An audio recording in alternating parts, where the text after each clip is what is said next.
সুপ্রিয় নবম দশম শ্রেণীর শিক্ষার্থীরা, ইউনিটি এডুকেশন বিডি চ্যানেলটিতে তোমাদের স্বাগতম। এই ভিডিওতে আমি তোমাদের বিজ্ঞান বইয়ের চতুর্থ অধ্যায় নবজীবনের সূচনা এই অধ্যায়ের বহু নির্বাচনী প্রশ্ন ও এই অধ্যায়ের 1 নং সৃজনশীল প্রশ্নের সমাধানটি দেখিয়ে দিব।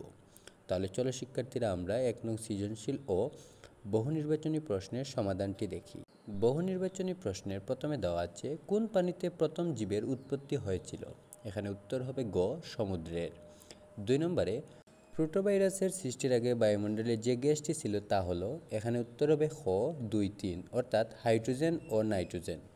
তারপর নিচের গ্রাফটি থেকে 3 ও 4 প্রশ্নের উত্তর দাও। এখানে একটি গ্রাফ দেওয়া আছে, এই প্রশ্নের 3 নম্বরে দেওয়া আছে, গ্রাফে এ অবস্থানে কোন প্রাণীটি থাকবে? এখানে উত্তর হবে খ, সাপ। তারপর 4 নম্বর প্রশ্ন, প্লাটিপ্লাসের অবস্থান গ্রাফের কোথায়? এখানে উত্তর হবে গ, বি ও সি। এখন চলো শিক্ষার্থীরা, আমরা 1 নং সৃজনশীল প্রশ্নের সমাধানটি দেখি।